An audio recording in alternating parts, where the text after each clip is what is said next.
Halo, perkenalkan nama saya Anindya Purnamasari. Di sini saya akan mempresentasikan atas review artikel dengan judul Menonton Film Cina Memudahkan Dalam Memahami Studi Bahasa Mandarin.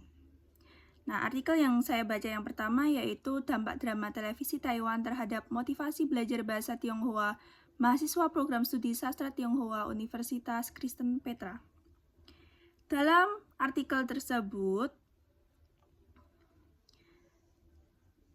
dampak drama televisi terhadap motivasi belajar mahasiswa tersebut muncul karena drama televisi Meteor Garden. Drama televisi yang mulai mendapatkan perhatian dari masyarakat Indonesia. Nah, hal ini tuh menarik minat penulis gitu loh untuk meneliti dampak tersebut. Nah, si penulis menganalisis data berdasarkan hasil kuesioner dari 8 mahasiswa program studi sastra Tionghoa. Nah, faktor-faktor yang membuat tertarik menonton, 62%-nya karena jalan ceritanya dan aktrisnya. Nah, 25%-nya karena jalan ceritanya, 13%-nya karena lain-lain. Artikel yang saya baca yang kedua dengan judul Pemanfaatan Audiovisual Film Kartun sebagai Media Bantu Siswa dalam Penguasaan Kosakata Bahasa Mandarin di SMA Negeri 4 Surakarta. Dalam artikel tersebut menyebutkan bahwa hasil mempraktekkan audiovisual film kartun sebagai media bantu penambah kosakata pembelajaran bahasa Mandarin selain menggunakan metode ceramah dan tanya jawab pada siswa dapat ditarik benang merahnya bahwa film kartun hanya sebagai media bantu saja. Materi yang disajikan dengan menggunakan media audiovisual dalam setiap pertemuan tidak sebanyak materi yang dapat disajikan melalui metode ceramah.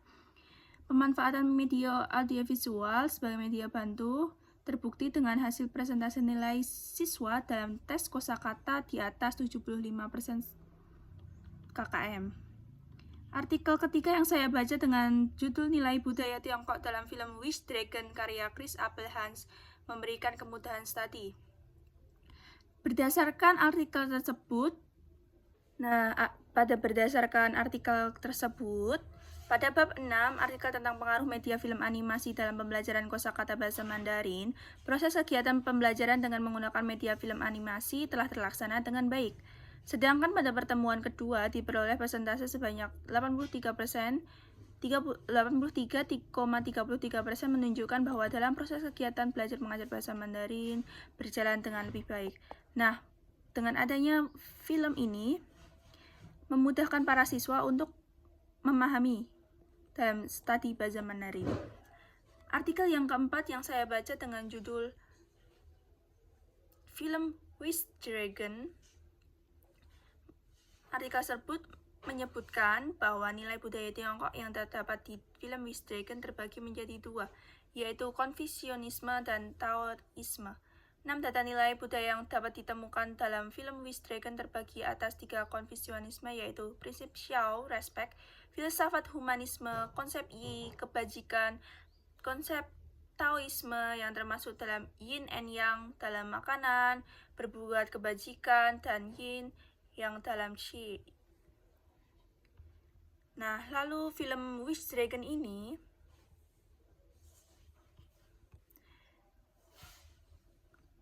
sangat epik dan luar biasa trending waktu itu dikarenakan alur ceritanya yang unik, juga sangat menyenangkan saat menonton filmnya.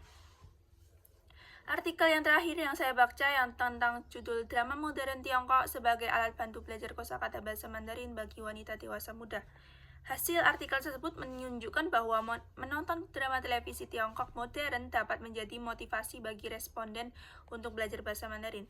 Setelah motivasi buat tekun belajar bahasa Mandarin terbentuk dari melihat drama televisi, wanita dewasa muda mulai belajar secara sadar dan menggunakan strategi belajar kosakata yang ditekuninya.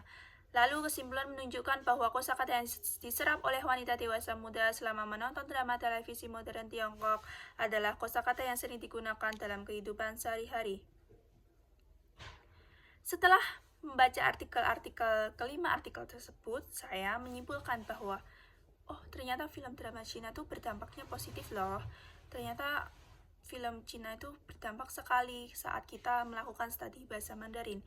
Karena di film menggunakan bahasa kosakata sehari-hari mereka. kita sebagai orang yang bukan warga asli Tiongkok lebih mudah mempelajarinya karena dibantu dengan melihat visual dan lebih mengerti. Sekian presentasi dari saya. Wassalamualaikum warahmatullahi wabarakatuh.